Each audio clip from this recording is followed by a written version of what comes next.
स्वागत है आप सभी का मेरे चैनल सिर्फ आईएएस में। तो साथियों, एक एक्सपेक्ट द अनएक्सपेक्टेड चीज हुई है, वो ये कि एयरटेल के बाद अब जियो ने भी हाथ मिला लिया है किससे? हाँ, स्टारलिंक से। पहले साथियों, अभी तक तो आप यही सुन रहे होंगे कि किस तरह से यहाँ पे ट्रम्प के साथ इंडिया का, ट्रम्प और आजकल तो इलॉन मस्क सेम ही हो गए हैं। भाई एक तरह से देखा जाए तो इलॉन मस्क जो बोल रहे हैं वही ट्रम्प कर रहे हैं। तो उन दोनों का जो साथ गांठ था, ये इंडिया के अंदर चीजें आ गई हैं। इस लेक्चर के अंदर हम जानेंगे कि कैसे यहाँ पे स्टारलिंक जो एक सैटेलाइट बेस्ड इंटरनेट है, भारत में आने की बात चल रही है। इसके अलावा ये भी जानेंगे कि ऐसी कौन कौन सी चीजें थी जिसकी एंट्री इलॉन मस्क चाहते थे इंडिया के अंदर। आइए शुरुआत करते हैं। तो आप देख सकते हैं हर जगह की सुर्खियां बन गई कि एयरटेल और जियो दोनों ही अब यहाँ पे क्या करेंगे, स्पेस एक्स के साथ पार्टनरशिप इन्होंने कर ली है और ये स्टार लिंक जो है इंटरनेट भारत में लाने का प्रयास होने जा रहा है। अरे कुछ तो पहले आपने ये तो देखा ही होगा कि किस तरीके से यहाँ पे अंबानी जी 8 करोड़ रुपए देके अपनी खूबसूरत सी पत्नी के साथ गए थे डोनाल्ड ट्रंप से मिलने, जब ये प्रेसिडेंट की शपथ ले रहे थे उसके एक दिन पहले। और हमने हाल फिलहाल ये भी देखा कि किस तरह से मोदी जी वहां पहुंचे और उन्होंने जब बात करी डोनाल्ड ट्रंप से तो कहा कि जो इंडिया है वो एआई वगैरह की टेक्नोलॉजी की फील्ड में यूएस के साथ अच्छा कोलैबोरेशन बना के आगे फ्यूचर में चलना चाहता है। तो अचानक से ये कैसे खबर आ गई? और क्या मैम ये तो सैटेलाइट से चलता है, क्या फायदा होगा? बहुत जगह हम सुन रहे हैं कि बहुत सस्ता होगा, तो क्या बहुत सस्ता भी होगा क्या? डिटेल से आपको बताती हूँ चीज क्या है। तो अभी परसों नरसों की खबर है, थोड़ा सा मामला ये हो गया कि मुझसे भी डिले हो गया, हालांकि कल ही की बात है, जो एकदम तरोताजा है जियो को लेके। तो क्या हुआ कि एयरटेल ने यहाँ पे जो है वो एक अनाउंस करा अचानक से ही, और उन्होंने ये कहा कि हम यहाँ पे जो है वो इलॉन मस्क के साथ, यहाँ स्पेस एक्स के साथ एक पार्टनरशिप करेंगे, जिसके माध्यम से अब स्टार लिंक के इंटरनेट का आप यहाँ पे बढ़िया तरीके से फायदा उठा पाओगे भारत के अंदर। तो मैम पहले हमें थोड़ा सा स्टार लिंक के इंटरनेट के बारे में बता दीजिए, होता क्या है? देखिए, स्टार लिंक जो इंटरनेट है ये एक सैटेलाइट बेस्ड इंटरनेट है। मतलब इसके माध्यम से दूर दराज रिमोट इलाकों में भी, गांव में, पिछड़े इलाकों में भी किसी को अगर इंटरनेट चलाना है तो ये इंटरनेट वो आराम से चला सकता है। जहां पे लाइन या केबल या चीजें नहीं पहुंची हैं, वहां पे भी ये इंटरनेट इजीली चलाया जा सकता है। बहुत अच्छी बात है मैम। इसके अलावा जरा ये बताइए कि इसकी स्पीड क्या बहुत जीबीओ में होती है? देखिए, इसकी स्पीड भी करीब 25 एमबीपीएस से लेके 500 एमबीपीएस तक ही होती है, जो जनरली हम एयरटेल या जियो के फाइबर नेटवर्क्स में भी पाते हैं। ठीक है मैम। इसका प्राइस वगैरह क्या चल रहा होगा यूएस में? अब देखिए, एक नॉर्मल नॉर्मल तौर पे अगर हम देखें तो हमारे यहाँ भारत में जब इंटरनेट आप ब्रॉडबैंड लगवाते हो तो उसकी एवरेज कॉस्ट 700 से 800 रुपए पर मंथ तक आती है, जिसमें आपको 100 से 200 जीबी, सॉरी 100 से 200 एमबीपीएस का स्पीड मिल जाएगा, वो भी अनलिमिटेड इंटरनेट के साथ। ये एक ऐसा एवरेज प्राइस है जिसको यहाँ पे रखा गया है। तो मैम स्टार लिंक की कॉस्ट वहां क्या होती होगी? वहां पे यूएस के अंदर ये काफी एक्सपेंसिव चीज है, वहां पे करीब 6 से 7 हजार रुपए पर मंथ लगता है। ठीक है, अब इस बारे में हम बात फ्यूचर में करेंगे कि इसकी चीजें क्या होंगी इंटरनेट। अब ये मैम कैसे आएगा भारत के अंदर? एयरटेल ने पार्टनरशिप कर ली अपने खुद ही के राइवल के साथ, और अब तो आप बता रही हैं कि बाद में जियो ने भी पार्टनरशिप कर ली। तो एक तरीके से एक मार्केट को जो दो बड़े प्लेयर्स ने कैच कर रखा था, जैसे आज के टाइम पे मैं आपको बताऊं कि एयरटेल के करीब 20 से 30 करोड़ के आसपास सब्सक्राइबर्स होंगे, वही जगह पे जियो के 50 करोड़ का यहाँ सब्सक्राइबर बेस है भारत के अंदर। तो ऐसा क्या मजबूरी आ पड़ी जो इन दोनों ने अपने ही एक राइवल्स को पकड़ लिया?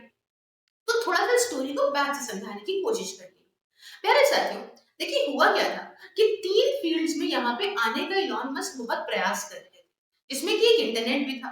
इसके अलावा स्पेस की टेक्नोलॉजी की बात वो करना चाहते थे कि हम यहाँ पे आना चाहते हैं, और तीसरा कार की बात जो टेस्ला है, जो आपको पता ही है। तो बहुत सारी चीजों में चल रही थी, जिसमें हाल फिलहाल आपने देखा भी होगा कि किस तरीके से ट्रम्प ने बोला कि यहाँ जीरो टैरिफ करो, क्योंकि वो तो पूरी तरह से प्रमोट कर रहे हैं इलॉन मस्क को। आपने देखा इतना कुछ उन्होंने शेयर मार्केट गिरा दी, और उसके बाद वहां पे टेस्ला कारों का शो कर रहे हैं। मतलब वो खुलेआम ब्रांड एम्बेसडर बन गए हैं टेस्ला के और इलॉन मस्क की कंपनी के। तो बहरहाल इन 3 माध्यम से यहाँ पे तालमेल भारत की सरकार के साथ बन नहीं पा रहा था इलॉन मस्क का। लेकिन अब चूंकि बात करी गई है, तो ये आने का प्रयास ये था कि पहले भी ये आना चाहते थे, लेकिन उस समय यहाँ ऑब्जेक्शन दिखाया गया था इन्हीं कंपनियों की तरफ से कि आप ऐसे कैसे आ सकते हो, क्योंकि यहाँ पे भारत सरकार 2G, 3G, 4G स्पेक्ट्रम की यहाँ बोली लगवाती है। आपने इस बारे में सुना होगा कि ये 2G, 3G, 4G स्पेक्ट्रम होते हैं जिनको भारत सरकार बेचती, तो ये करोड़ों रुपए के बिकते हैं। तो इन कंपनियों ने बात कही कि ऐसे कैसे बाहर का कोई भी व्यक्ति अचानक से चला आएगा और हमारी जगह जो हमने बिलियंस ऑफ रुपीज खर्चा कर दिए हैं सिर्फ अपने आप को मार्केट में बना के रखने के लिए, तो यहाँ पे बाहर से आके कोई अचानक से मार्केट कैपिंग कैसे कर सकता है, कैप्चर कैसे कर सकता है। तो यहाँ पे ये हुआ कि चलिए ठीक है, एलॉन मस्क ने बात बोली कि हाँ ठीक है, तो ये सारी बातें यहाँ पे ओवर हो गई। लेकिन चूंकि अब यहाँ पे एयरटेल का, यहाँ पे इनका कोलैब करने का सिस्टम क्या है कि एयरटेल के पास बहुत सारे स्टोर्स हैं। आप जानते होंगे एयरटेल और जियो के बहुत सारे स्टोर्स हैं पूरे ही देश के अंदर। इनका सिस्टम ये रहेगा कि यहाँ पे स्टारलिंक का यहाँ सेटअप बेचेंगे। ये सेम वैसे ही ये कहना चाहते हैं जैसे कि अगर आपको सैटेलाइट बेस्ड इंटरनेट चलाना है तो आराम से आपने रिचार्ज कराया और आप चलाने लग गए। तो इस तरीके से ही करने के लिए पूरा स्टारलिंक का जो सेटअप होगा वो अपने स्टोर्स में बेचने का प्रयास करेंगे। अब वो अपने जिस हिसाब से वे ताल में बैठे उस हिसाब से उसको आगे बढ़ाएंगे, जिससे दूर दराज लोग जैसे रिमोट इलाके जो विदेश के हैं उन सबको भी इंटरनेट की सुविधा मिल पाएगी। साथियों, तो क्या सरकार ने अब अप्रूवल दे दिया है इसमें आने का? देखिए सरकार की तरफ से अभी तक तो कोई नोट हामिल नहीं आई है, लेकिन कंपनियों का कोलैबोरेशन तभी आगे बढ़ेगा जब सरकार यहाँ से अपनी रजामंदी दे देगी। वैसे तो अंदर की चीजें अलग ही होती हैं, हो सकता है कि अंदर सब कुछ तालमेल बैठ गया हो, अभी सामने ना आया हो, वो आ भी जा सकता है कुछ वक्त। तो एयरटेल ने तभी अनाउंस करा, तो जियो कैसे पीछे रह जाए? जियो का भी ऐसा तो है नहीं कि जियो ने बाहुबली नहीं होगा। तो साथ ही अगले ही दिन जियो ने भी साइन कर ली एक डील यहाँ स्पेस एक्स के स्टारलिंक इंटरनेट को भारत के अंदर लाने के अंदर एयरटेल के बाद। तो जियो भी अपने इन्हीं सेटअप के माध्यम से काम को करेगा, अपने सभी स्टोर्स के माध्यम से इनके सैटेलाइट्स वगैरह को सॉरी इन सेटअप को बेचेगा और बाकी जिसको लेना है वो लगाए अपने उसका रिचार्ज करे। अब उसके इनके अंदर क्या पार्टनरशिप कोलैबोरेशन प्रॉफिट बेसिस पे है वो तो आगे जो डिस्क्लोज होगा मैं आपको बताऊंगी। तो अब बात आती है यहाँ पे एडवांटेजेस और डिसएडवांटेजेस की। जैसे मैंने आपको एडवांटेजेस में बताया कि आप कभी ट्रेन में जा रहे होते तो ट्रेन में जाने में आपको दिक्कत क्या होती कि भाई साहब हम ट्रेन में हैं, नेटवर्क नहीं आ रहा है, आए आए, हेलो हेलो, आवाज नहीं आ रही भैया, नेटवर्क नहीं आ रहा है। तो इस चीज से आप थोड़ा सा मुक्त हो जाएंगे, आपको इंटरनेट आने लगेगा। दूर दराज पहाड़ वगैरह पे आप बढ़िया गए हैं ट्रैवल करने, हाइकिंग करने, और वहां से आए, हाँ मम्मी दिखाना तो चाहते थे लेकिन ना वीडियो कॉल देख नहीं पाओगी तुम, तो आए आए करने से अच्छा है कि आप वहीं रहे और इससे आपको जो है वहां पे बैठे बैठाए चीजें मिल जाएंगी। तीसरा फायदा ये भी है कि आप इजीली भाई जहां तक अभी केबल लाइनें नहीं पहुंची है गांव वगैरह में वहां तक भी पहुंच जाएगी। इसके साथ साथ बहुत दूर दराजों पे जो मेडिकल सर्विसेज या और चीजों की अचानक जरूरत पड़ती है तो इंटरनेट के होने से बहुत इजीली चीजें सॉल्व हो जाएंगी। इतनी बात क्लियर हो गई?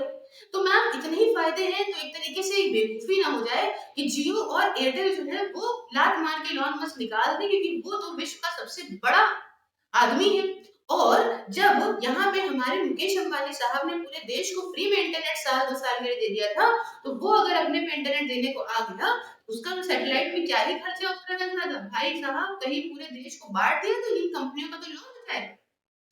तो भाई साहब देखिए, अब इसकी अगर हम बात करें तो इसमें तो अप्रूवल अभी पेंडिंग है और चीजें तो अलग है, लेकिन इतना सस्ता देने के लिए पहले इसके रेट समझ लीजिए, कोई फ्री का इंटरनेट नहीं बटेगा। साथियों, ये देखा गया है कि यूएस के और उधर वेस्ट की कंट्रीज में इसकी महीने भर की कॉस्ट अराउंड 6000 टू 7000 रुपीस में मानी जा रही है, 6800 कुछ रुपए के आसपास। तो अब आप ये समझिए कि भारत के अंदर तो मुझे कहीं से बिल्कुल दूर दराज में नहीं लगता है कि इस स्पीड में कोई पैसा देगा। हालाँकि अब आज का टाइम इतना ज़्यादा एक्टिव हो गया है कि बहुत सारे इंटरनेट यूज़र्स हैं, बहुत सारे घरों में आप वाई-फाई देखोगे, लेकिन फिर भी बहुत ज़्यादा एक एक्स्ट्रा खर्चा ये तभी हो सकता है जब एक नॉमिनल प्राइस पे काम हो रहा हो। इतनी बात सही है? तो अब आगे फ्यूचर में ये कितना ही कम कर लेंगे, अगर रेट ये कम करना भी चाहें तो कितना ही कम कर लेंगे, वो तो वक़्त ही बताएगा कि सक्सेस रहता है या नहीं रहता है, तो वक़्त के बाद ही स पता चलेगा। फिलहाल के लिए यही खबर है। इसके अलावा आप मेरी वर्चुअल लाइब्रेरी ज्वाइन कर सकते हैं सिर्फ 99 रुपीज पर मंथ में। टिल होली इस पे 50% ऑफ चल रहा है, तो आप इसे 50 रुपीज पर मंथ में एंजॉय कर सकते हैं। डिसिप्लिन तरीके से अपने जैसे बच्चों के साथ बैठ के पढ़ाई कर सकते हैं सारा टाइम किसी भी एग्जाम के लिए। इसके रिगार्डिंग मुझसे बात करने के लिए आप 9919785532 on WhatsApp and @sifilsales on Telegram पे भी बात कर सकते हैं। साथियों, thank you so much for watching. आपका क्या ख्याल है यहाँ पे सक्सेसफुल बनेगा या नहीं, आप मुझे कमेंट बॉक्स में बताइए। और सभी जितने भी सोशल मीडिया प्लेटफॉर्म है सभी की लिंक डिस्क्रिप्शन बॉक्स में है, तो आप मुझे हर जगह फॉलो कर सकते हैं। साथ में जॉइन बटन को प्रेस करके मेरी मेंबरशिप को ज्वाइन करके मुझे मेरे काम में भी सपोर्ट कर सकते हैं। Thank you so much for watching. मिलती हूँ नेक्स्ट वीडियो में किसी नए टॉपिक के साथ। जय हिंद, जय भारत।